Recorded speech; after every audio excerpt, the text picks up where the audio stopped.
Dear students, in previous sessions, we discussed about skeleton in relation to movement and locomotion. We did understand that along with bones, the muscles and the nervous system are also important. And we discussed in detail about 206 bones which we have in our body, axial skeleton and also the appendicular skeleton. Axial skeleton, which makes axis of our body, includes skull, vertebral column and the rib cage, and appendicular skeleton will include the girdles and the limb bones. In skull, we studied about cranial bones, the facial bones. In vertebral column, we studied about vertebrae, and in rib, the rib cage and the way ribs are arranged in the rib cage, out of which the first 7 pairs, out of 12 pairs in the rib cage, the first 7 pairs are true ribs, 8th, 9th and 10th pair they are false ribs, and 11th and 12th are floating ribs. We did discuss the pectoral girdle, the pelvic girdle and the cavities in these two girdles to fix with the limb bones. In the forelimb, that is hand, we discussed all the 30 bones, and similarly in the leg bones, that is hind limb bones, we discussed about all the 30 bones of the leg. Today, we wish to show these bones in the skeleton and also in some models to make you understand their real arrangement in natural way in our body. Let us now see the skeleton and these bones the way we have them in our body. Children, we have reached near skeleton and I am quite excited to see all the bones in one vision, in one go. I am sure you are equally interested to know about placement of these bones in our body, which we are going to discuss along with this skeleton. As you know, skeleton, there are two main divisions, axial skeleton, in which comes the skull, the vertebral column and the rib cage. As the name indicates, axial means axis, it makes axis of the body, and that is our head, our chest and the vertebral column. And other division is appendicular skeleton, which is going to include pectoral girdle, pelvic girdle, limbs, hind limb and the forelimb. Let me start explaining the bones in this skeleton, starting with head, which is part of axial skeleton. You can see skull here, it has two parts, the cranium and the facial bones. There are 8 bones in the cranium and there are 14 bones in the facial region. The cranium bones are attached to each other by sutures, so they do not move much. Facial bones are making the face. This is the lower jaw.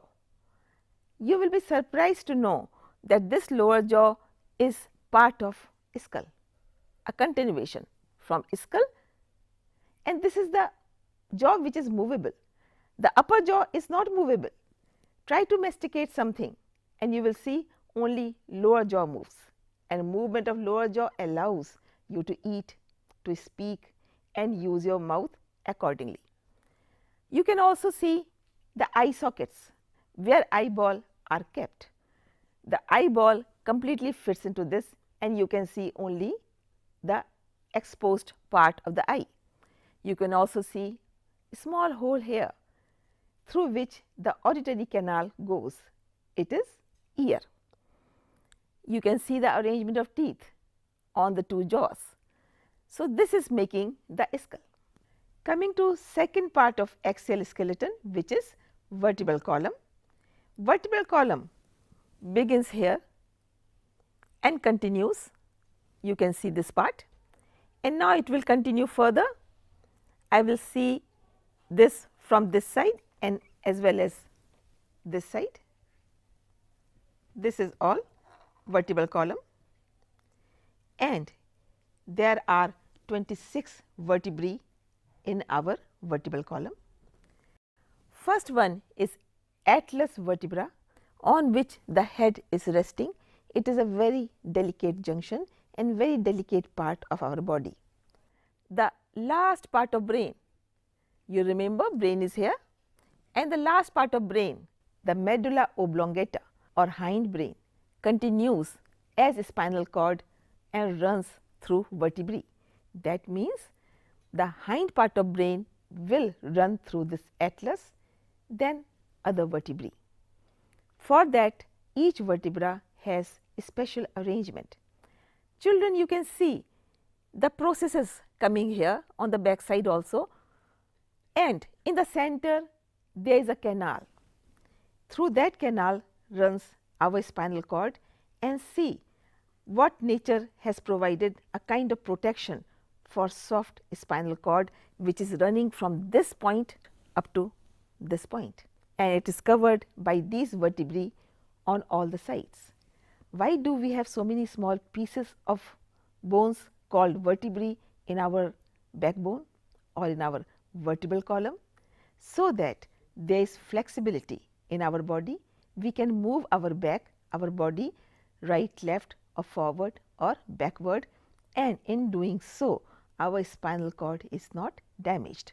Suppose it was one piece, then it would have been a huge pressure on the spinal cord, which is very soft tissue. First vertebra is atlas, second is axis.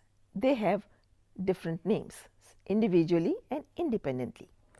We have 7 cervical vertebra, this is cervical region. Then we have 12 thoracic vertebra, this is thoracic region. I can show you, this is thoracic region where you can see rib attachment. Then there are 5 lumbar vertebra, that is in lumbar region. Then we have 1 sacrum, it is fused, and 1 coccygeal, that is also fused. You can see a small tail like thing coming out, and that is why sometimes it is also called tail vertebra. This skeleton belongs to human. Suppose it was a skeleton of some other mammal, maybe cow, maybe cat, they have tail. This particular bone will continue in the tail, and that is why it is called tail vertebra. I hope you know, in the process of evolution we evolved from lower mammals who had tail. We do not have tail, but we have tail vertebra, showing that yes, our ancestors did have tail. So, this is about the vertebral column. After this, I come to third part of axial skeleton, ribs and rib cage. This is rib cage and these are ribs. We have 12 pairs of ribs attached to 12 thoracic vertebra. Each rib is attached with vertebra, thoracic vertebra on the dorsal side. Children, you know this is the dorsal side and this is the ventral side. That means this is my ventral side and that is back is dorsal side. So, ribs are attached to dorsal side to the vertebrae of vertebral column and ventral side to sternum. This is sternum. Again, this is an important bone. Out of 12 ribs, the first 7 ribs are directly attached to sternum. I will count for you. This is of course clavicle, it is not rib. I will explain this while talking about pectoral girdle. So, first rib is this 1, 2, 3, 4, 5, 6, 7. You can see their attachment with the sternum 1, 2, 3, 4, 5, 6 and 7. All the 7 are attached to sternum on the ventral side, that is dorsal side, and these are called true ribs. Coming to 8th, 9th and 10th. So, 1, 2, 3, 4, 5, 6, 7, now 8, 9, 10. These 3 which you are seeing, 8, 9 and 10 pair. When I talk of ribs, it is always in pair. Now, these 3 are not attached directly to the sternum. You can see this was 7th, they are attached to the 7th. That is why this kind of curvature to the rib cage. And these 3 pairs of ribs, 8, 9 and 10 are called false ribs. After this, there are 2 more pairs, 11 and 12. You can see this is 11 and this is 12. These are not attached ventrally, only dorsally, and they are called floating ribs. This natural arrangement is to give a proper shape to our rib cage, because rib cage is going to lodge 1 heart here and 2 lungs here. So, it should have spacing and the shape accordingly. At this point in a natural body is a diaphragm, this kind of position that makes thoracic cavity or rib cage airtight. It is very significant that this area should be airtight in normal case, so that respiration and circulation, that is functioning of heart and functioning of lungs, go on normally. So, this is about the rib cage, ribs, and last part of axial skeleton. So, children, I hope you have understood axial skeleton. We now come to appendicular skeleton, which will include 2 girdles and 2 limbs, pectoral girdle, pelvic girdle, forelimbs and hind limbs. This is forelimb or hand. I have taken it out to show the structural detail to you. Before I start explaining this, let me explain the pectoral girdle. Pectoral girdle has 2 equal halves, one for the left and other for the right side.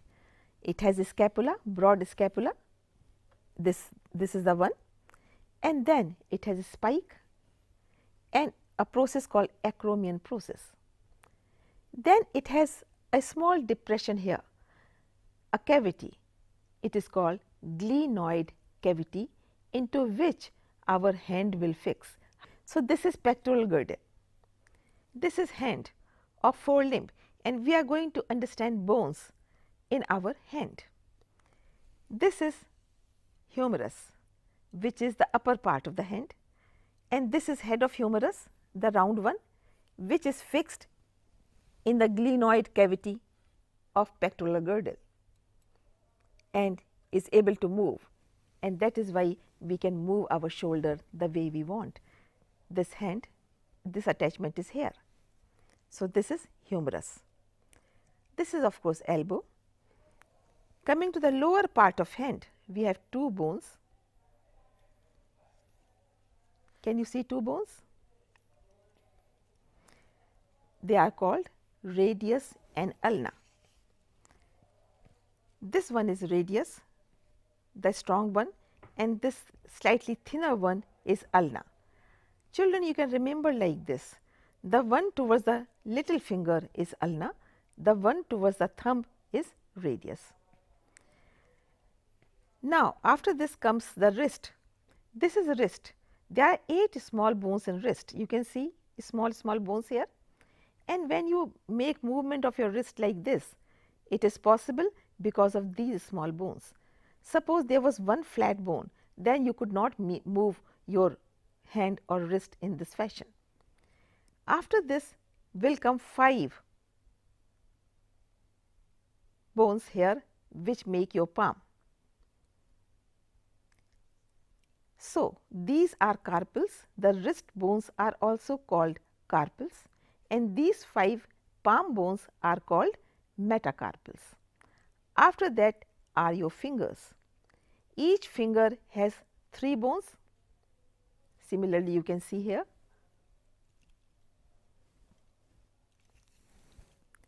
One, two, 3.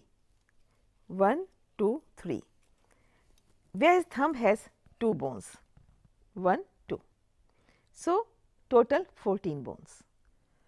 As I told you, there are 30 bones in our hand. So, this is 1, 2, 3, then 8, then 5, then 14, that totals to 30 bones. You can definitely appreciate, children, the arrangement of small bones in your palm, in your fingers and in your wrist. Because of this, you are able to use your hand the way you want to, and hence these bones, small bones and the joints are very, very important. So, I have explained to you the pectoral girdle and the forelimb or hand bones. I put it back and then I proceed to hind limb and pelvic girdle. Children, now we will discuss about the pelvic girdle and the hind limb or leg bones. This is pelvic girdle. Pelvic girdle is also having 2 halves, the right and the left, equal halves for 2 legs.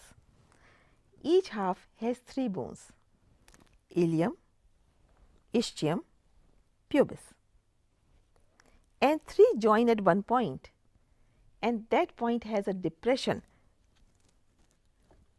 called acetabulum. Acetabulum is the cavity in which head of this bone called femur or thigh bone will fix and will be able to move. This is like ball, head is like ball and acetabulum is like cavity. In that cavity this head will fix and will be able to move. One more thing to tell you, the pubic bone is very important. Between the pubic bones, the genitalia is placed. If there is any injury to pubic bone, the whole area in this part is very badly disturbed, including the aperture for urine or urinary aperture or anus or reproductive passages. So, this is a place, that is why it is called pubic bone, because it has pubis area in that genitalia is placed. Coming back to hind limb, which is attached to the pelvic girdle. This is the leg, this is the femur. Children, you know that leg also has 30 bones. This femur has the head which is fixed in acetabulum cavity of pelvic girdle, which allows the movement. Then knee, and after knee 2 bones, tibio and fibula. The fibula is feeble, small or weak, length is equal, but otherwise it is thin, and it is also towards the small toe, and this is towards the big toe. Similarly, like in forelimb, it has tarsals 8, then 5 metatarsals in the feet, and then 14 phalanges or digits, that makes it 30. So, the leg also has 30 bones. With this, we have understood the skull, the neck area, the vertebral column, the rib cage, the pectoral girdle, the forelimb, pelvic girdle and the hind limb, and importance of all these bones in our body. So, children, you have seen a true skeleton. I am sure you have enjoyed seeing the bones in reality, the hand bones, the humerus, the leg bone, femur, and also tarsals, metatarsals, carpals, metacarpals, and it was so interesting to see the vertebrae and the canal through which the spinal cord goes. And you have also seen the importance and the significance of girdles in our body, the pectoral girdle, the way it is arranged to hold the hand, and the pelvic girdle, the way the arrangement allows the movement of leg, and how our bones are arranged in such a wonderful pattern, so that we can move our body in a way we wish to, and we are able to do all the work. Children, finally, I want you to appreciate the arrangement of bones in our body, the flexibility, the utility of joints, tendons, the cartilages and ligaments. Can you imagine if we did not have this kind of flexible arrangement, our body could be in one piece. So, in today's session, we have understood in detail the arrangement of bones, their significance, and the joints and their utility in our body. With this, we come to the end of this session. Thank you.